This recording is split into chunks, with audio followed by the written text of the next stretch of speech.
és un home atípic. Estic amb Àlex Pella, és navegant, i ell està a punt de complir un somni. Fer la volta al món seguint el mateix recorregut que fa uns 500 anys va començar Fernando de Magallanes i em sembla que després va acabar Juan Sebastián Elcano. I ho farà, crec, amb un temps rècord, i per això volem parlar amb ell, perquè em sembla un projecte molt interessant. Què tal, Àlex? Benvingut. És així el que hem dit? Este desafiament Victòria serà això, fer la mateixa ruta que es va fer fa 500 anys, més o menys? Sí, el plan és seguir la mateixa ruta, però nosaltres no és una expedició, és un repte esportiu, amb la qual la nostra lluita realment és contra el crono. Contra crono, que és molt important, tens un temps marcat, ara en parlarem d'això. Ja eres campió, ja vas fer, si no m'equivoque, la volta al món en vela. En quants dies, ixa fita? Tenim el rècord de la volta al món des de l'any 16-17 amb 40 dies, que és el trofeu Julio Verne, que porta el nom de la famosa novel·la de la volta al món en 80 dies, i aquest és el trofeu que marca el rècord de la volta al món que tenim nosaltres des de fa 8 anys. I ara com ix aquesta idea? D'on naix la idea de pegar la volta a l'inrevés, em sembla? Este projecte com ix? Què és això exactament? I per què vau dir, anem ahir?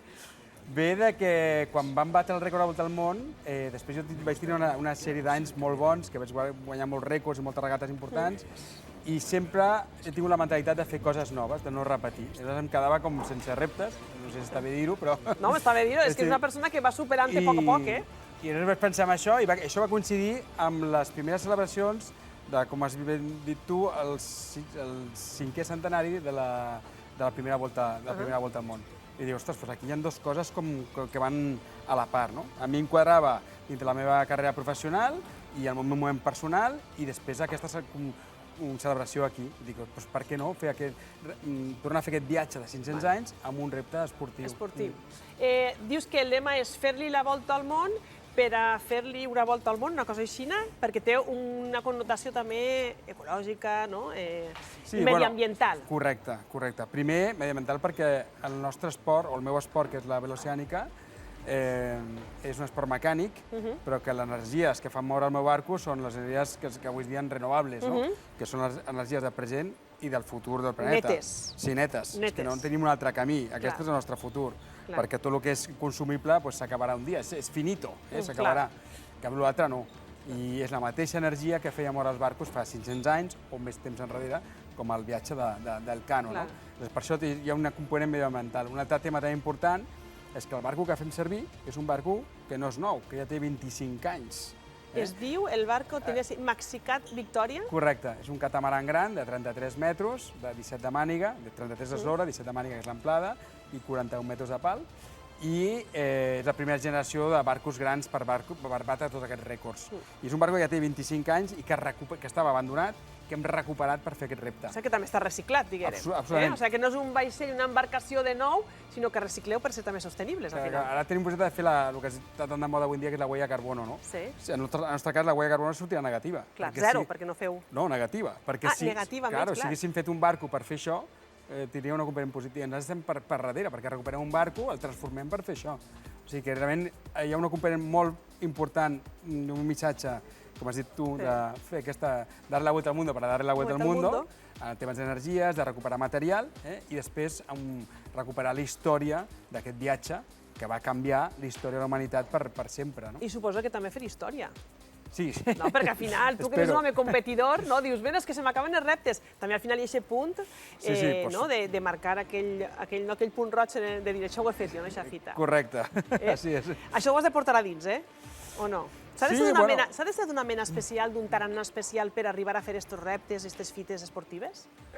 Bueno, jo dic que el primer que t'agrada és estar a l'aigua, estar al mar. A mi m'agrada estar a l'aigua, perquè els marinos tenim com una vida bipolar. Ens agrada estar a l'aigua, però quan estem a l'aigua estem pensant en la família i volem estar a terra. Anava a preguntar-te per això, anava a preguntar-te per dues coses. La primera, i aquests reptes, el repte que tu faràs, el desafiament Victòria, té una data de començament? Perquè és complicat, no? Heu d'estar pendents dels mapes, suposi, de la meteorologia. Quina fita t'has marcat tu? Bueno, ara estem en posta a punt del barco i de tripulació, tenim un programa esportiu, acabem de batre el rècord de Volta a Menorca, aquest any fem el rècord de la Volta a Espanya ara a l'estiu, i al novembre fem el rècord de l'Atlàntic, també. I l'any que ve sortiríem al novembre pel rècord de la Volta al món. O sigui, sembla que hi ha molt de temps, però el temps passa volant perquè el secret de tot això és la preparació. Clar, és un any intens per preparar-te bé per poder fer la fita. Nosaltres i el barco, El barco que fa moltes hores. Personalment també la ferramenta que utilitzem. Exacte. Mira, farem una cosa, Àlex. Per si la gent no recorda, per si vosaltres no recordeu exactament com va ser la ruta de Magallanes i Elcano, la nostra companya Ampa Caballero ens ajudarà a fer memòria. Ampa, em sembla que ens contes com va ser aquest viatge tan intrigant i interessant de fa 500 anys. Efectivament, l'Odissea d'Homero es queda en no res en aquesta expedició que va iniciar Magallanes i que va acabar finalment Elcano. Doncs bé, enguany farà 505 anys d'aquesta expedició, que concretament va eixir el 10 d'agost, encara que no va eixir al mar, fins un mes més o menys després. Voleu endinsar-se en aquesta ruta? Doncs bé, direm que es tracta de la primera vegada que es va fer aquesta circunvalació a la Terra navegant. I l'objectiu, quin era l'objectiu? L'objectiu no era un altre, no? Que en aquest cas, el vostre és un repte esportiu, Àlex, en aquest cas era per a trobar aquesta manera d'arribar fins a les Illes Moluques, on estaven les Illes de les Espècies, però no fer-ho per Orient, sinó per Occident. I serà l'objectiu. Anem a fer la primera parada, no? Sanlúcar de Barrameda, 20 de setembre de 1519, és quan ja se'n van. De fet, Sanlúcar de Barrameda és el lloc on hi sereu vosaltres també, veritat? Sí. Ho teniu així muntat i organitzat? Sí, és el punt de partida. Partida i de tornada, d'arribada. D'arribada. O sigui que farem aquesta volta, no? Farem aquesta volta. Anem ja cap a baix, anem cap a Amèrica, i és en la badia de Santa Llucia. Va ser vora 4 mesos després, quan ja arriben, és més tard, en aquest cas, va ser el 13 de desembre, perdoneu, quan van arribar a eixa badia, i va ser la primera vegada que van arribar a terra, Àlex, si no m'enganye, i ahí van tindre prou cosetes, pel camí. Entre arribar a la badia i després a l'estret de Magallanes va haver una sublevació perquè era hivern. Van perdre una nau, i també va ser el primer encontre que van tindre a la població indígena. Jo suposo que tu esperaràs, Àlex, que la teua travessia no tinga tantes vicissituds, no?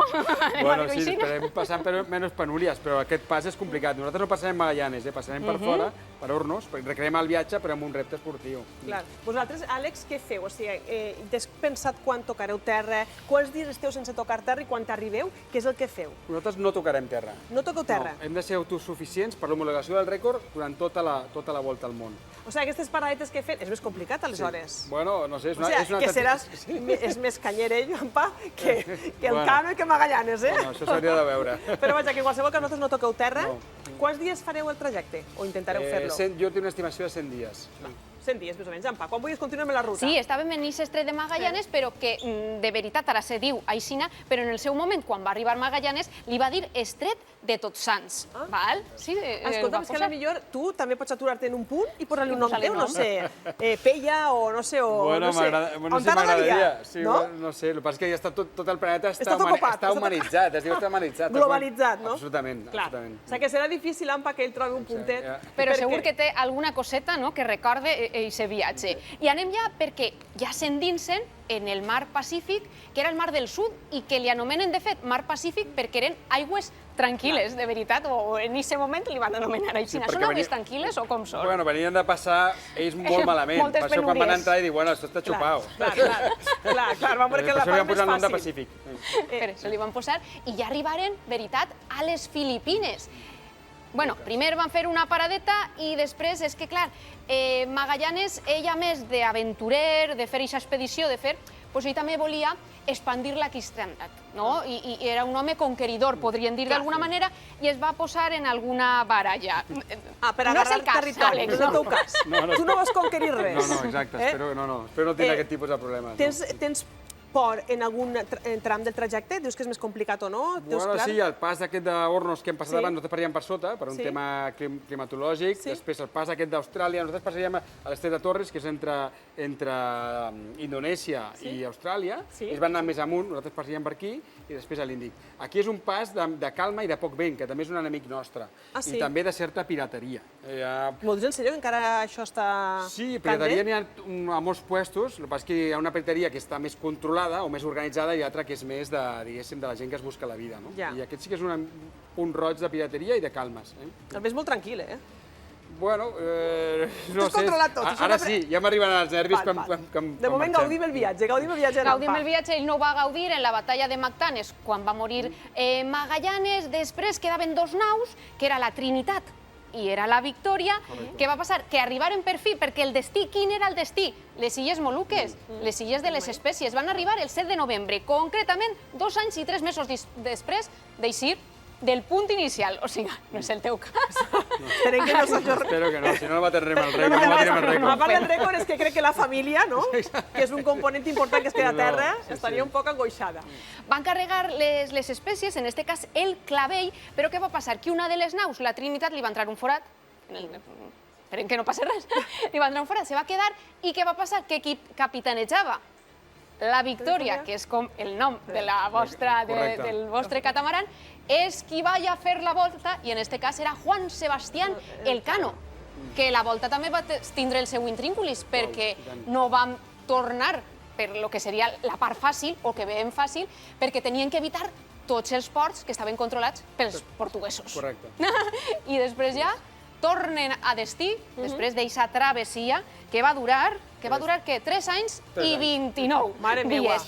I va ser dura 5 naus, només va arribar una, i de 239 tripulants, només 18. No, això no passarà, sí, No, estic segura això no que no. passarà. Àlex és més controlat, les tecnologies, no? Gràcies, Ampa, moltíssimes gràcies per aquest informe, no? Per este viatge tan bonic al Ixa passat. volta al món, ixa Fa primera volta al 500 món que anem anys. a replicar. Moltes gràcies. Àlex, jo em quedé en tu en dues coses molt importants. Quin acompanyament portes tu, quina tripulació, per dir-ho així, qui t'acompanya? Quanta gent? Sí, anirem 7 a bordo. Sí, Val. aniré jo de patró i 6 tripulants. Val. Dels 6 tripulants n'hi haurà un que és un reportero, com va passar aquesta expedició. Sí. Si tenim tota aquesta informació és perquè Sí. hi havia un Algú que escribano, passava- clar, era que passava Pigafetta. contes. Nosaltres farem el mateix i ho farem radiat en directe. Avui en dia les tecnologies permeten estar a mig del Pacífic i poder radiar en directe. I per últim, m'agradaria que ens explicares qui cronometra això, qui diu, això està ben fet, això és legal, i este home ha fet la fita. Bueno, és una homologació mundial dels rècords de vela de velocitat, que és el World Sailing Speed Racing Council. És una mica llarg d'explicar, però sí que és una homologació mundial, això. Sí. Jo crec que t'anirà molt bé, Àlex. El desitgem des d'ací, des de Som de Casa, tota la sort del món, que quan te'l facis, si vols, vens i ens expliques com t'ha anat. I res, moltíssimes gràcies i sort en este desafiament Victòria. Moltes gràcies a vosaltres.